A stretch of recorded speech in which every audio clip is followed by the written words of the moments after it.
2082 साल आज पौष 13 गते हाम्रो खान्द्रुङ माध्यमिक विद्यालय र खान्द्रुङ माध्यमिक विद्यालय देउमाई 7 इलामको विद्यालय व्यवस्थापन समिति र शिक्षक अभिभावक सङ्घको संयुक्त अवलोकन भ्रमण टोली आज धरानको यो पवित्र धार्मिक शक्तिपीठ भएको ठाउँ यो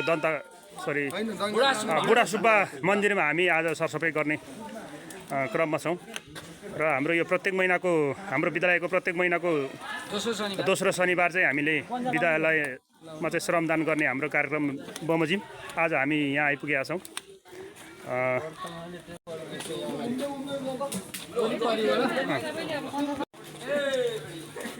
हाम्रो विद्यालयको विव्यास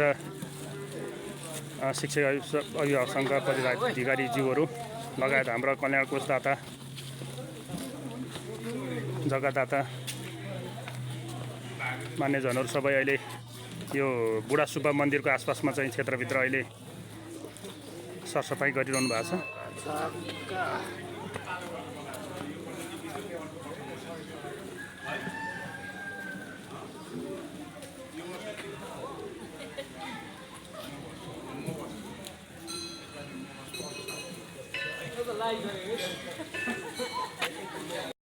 पवित्र धार्मिक शक्तिपीठ यो धरानको अत्यन्तै ऐतिहासिक क्षेत्र यो बुढा सुब्बा क्षेत्र। यहाँ चाहिँ टुप्पा बेगरको बास हुन्छ भन्नेको चाहिँ हामी सुन्थ्यौँ होइन, कथाहरू सुन्थ्यौँ, तर वास्तवमा आज यो क्षेत्रमै आएर हामीले प्रत्यक्ष रूपमा अवलोकन गर्न पायौँ। यहाँ चाहिँ तपाईँको बाँसको टुप्पा देखिँदैन, सबै बाँसको यसरी बाँसघारीहरू छन् होइन, तर कुनै पनि बाँसको टुप्पा देखिएन। यो वास्तवमा सही रहेछ भनेपछि केही अलौकिक शक्तिहरू भएको क्षेत्र नै रहेछ, ठाउँ रहेछ।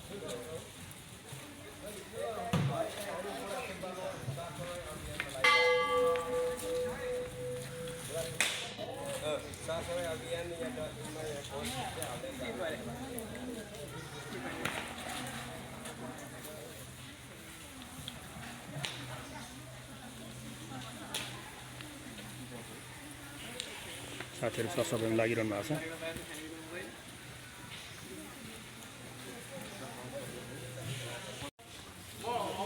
यता खान्द्रुङ माविका विवेश अध्यक्ष दुर्गामाया आचार्य, त्यसै गरी विद्यालयका प्रधानाध्यापक काजीमान एक्तेन, यो सरसफाइ अभियानको क्रममै हाम्रो खान्द्रुङ माध्यमिक विद्यालयले ल्याएको यो एउटा डस्टबिन छ। यो डस्टबिन चाहिँ हामी यो बुढा सुब्बा मन्दिरको प्रतिनिधिज्यूहरूलाई हामी यो हस्तान्तरण गर्नेछौँ। अहिले यो विद्यालय व्यवस्थापन समितिको अध्यक्ष तथा प्रधानाध्यापक काजीमान एक्तेन, पूर्व वडाध्यक्ष भक्तबहादुर लिम्बू लगायत हाम्रा सम्पूर्ण पदाधिकारीज्यूहरू अहिले यो यस मन्दिरका बुढा सुब्बा मन्दिरका प्रतिनिधिज्यूलाई यो हस्तान्तरण गर्दै हुनुहुन्छ। ल, यो अत्यन्तै रमाइलो मौका जोडेको छ। यो शक्तिपीठमा आएर पनि हामीले यसरी श्रमसँगै यो दान गर्ने अवसर हामीलाई प्राप्त भएको छ। यो मन्दिर प्रतिनिधिज्यूलाई हामीले यो हस्तान्तरण गरिसकेका छौँ।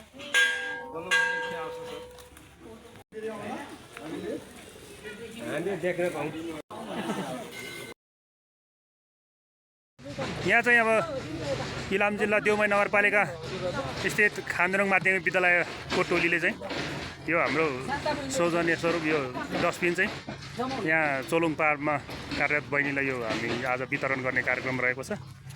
र हाम्रो खान्द्रुङ माविका प्रधानाध्यापक काजीमान एक्तेनज्यू र विद्यालय व्यवस्थापन समिति अध्यक्ष दुर्गामाया आचार्य मार्फत यो बहिनीलाई यो डस्टबिन हस्तान्तरण भइरहेको छ।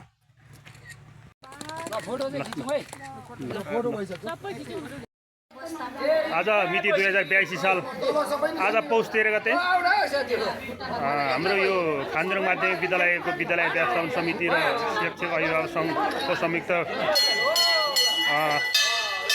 अवलोकन टोली चाहिँ अहिले हामी यो धरानको दन्तकाली भन्ने मन्दिरमा हामी आइपुगेका छौँ। र हाम्रो यो हाम्रो विद्यालय परिवारले चाहिँ यस मन्दिरमा एउटा डस्टबिन राख्ने हाम्रो निर्णय भयो बमोजिम यो प्रदान यहाँको माताज्यूलाई प्रदान भइसकेको छ। इलामको तर्फबाट यस बराज क्षेत्रमा चाहिँ हामीले एउटा खामरुङ माध्यमिक विद्यालयको श्रमदान कार्यक्रम सँगसँगै एउटा डस्टबिन वितरण गर्ने हाम्रो कार्यक्रम रहेको छ। यहाँ समितिलाई हामी यो डस्टबिन प्रदान गर्नेछौँ।